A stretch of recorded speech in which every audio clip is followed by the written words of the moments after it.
Part 3. Knock, knock. Boom, boom, boom, yeah. Who? What?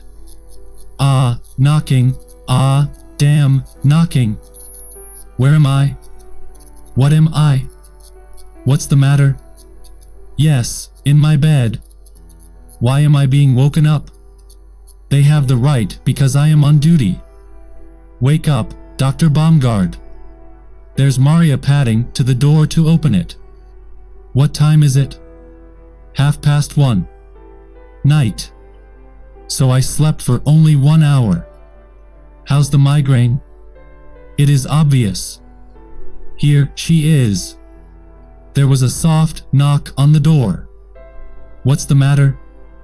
I opened the door to the dining room a crack. The nurse's face looked at me out of the darkness, and I saw at once that it was pale, that her eyes were dilated, agitated. Who was brought?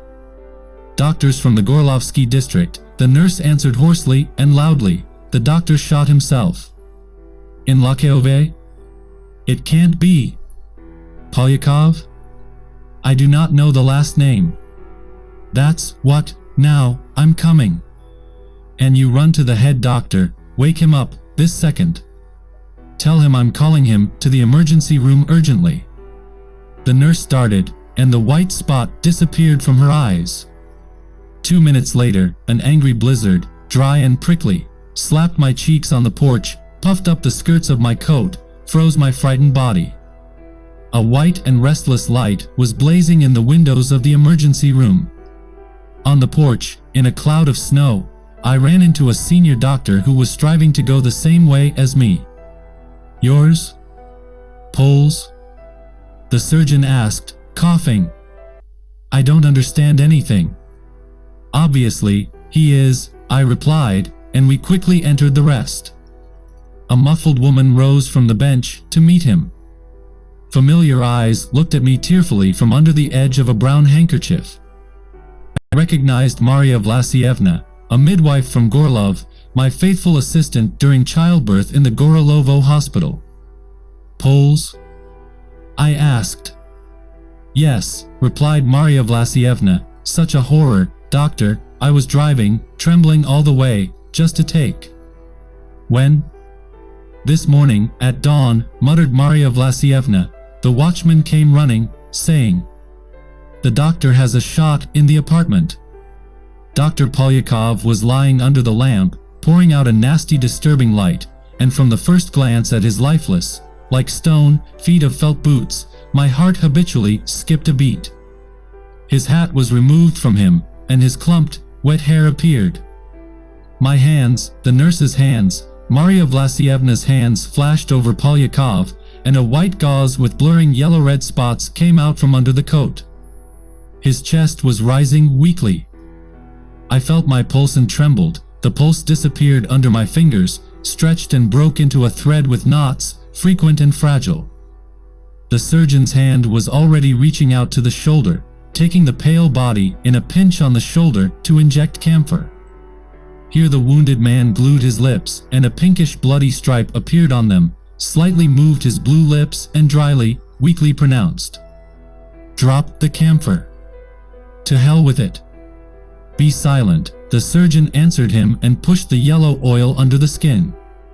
The heart bag must have been touched, whispered Maria Vlasievna, tenaciously took hold of the edge of the table and began to peer into the endless eyelids of the wounded man. His eyes were closed.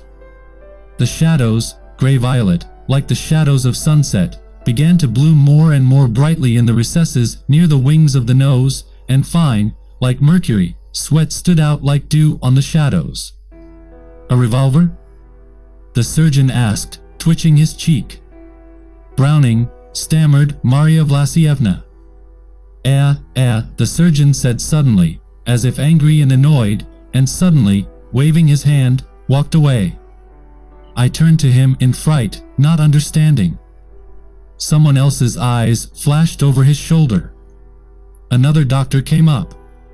Polyakov suddenly moved his mouth, crookedly, like a sleepy one, when he wants to drive away a sticky fly, and then his lower jaw began to move, as if he was choking on a lump and wanted to swallow it. To anyone who has seen nasty revolver or rifle wounds, this movement is well known. Marya Vlasievna winced painfully and sighed. Dr. Bomgard, Polyakov said faintly. "I'm here," I whispered, and my voice sounded softly at his very lips. Polyakov responded hoarsely and even more weakly. Then he opened his eyes and raised them to the joyless, dark ceiling of peace. As if the dark pupils began to fill with light from within, the white of the eyes became transparent, bluish. The eyes stopped at the height, then clouded and lost this fleeting beauty. Dr. Polyakov is dead. Underscore underscore underscore underscore underscore underscore underscore underscore underscore underscore. Night. Near dawn. The lamp is burning very clearly, because the town is sleeping and there is a lot of electric current. Everything is silent, and Polyakov's body is in the chapel. Night. An open envelope and a piece of paper lie on the table in front of the eyes inflamed from reading. It says, "Dear comrade, I won't wait for you. I changed my mind about being treated. It's hopeless. And I don't want to suffer anymore either. I've tried enough. I warn others, be careful with white crystals that are soluble in 25 parts of water.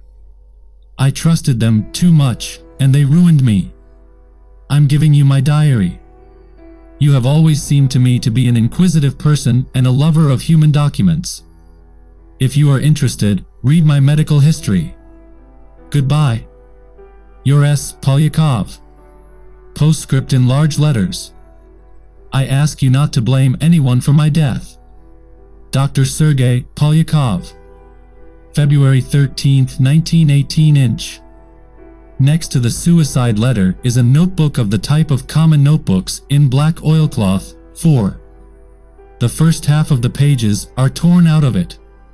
In the remaining half there are brief notes, at the beginning with a pencil or ink, in a clear small handwriting, at the end of the notebook with a chemical pencil and a thick red pencil, careless handwriting, jumping handwriting, and with many abbreviated words.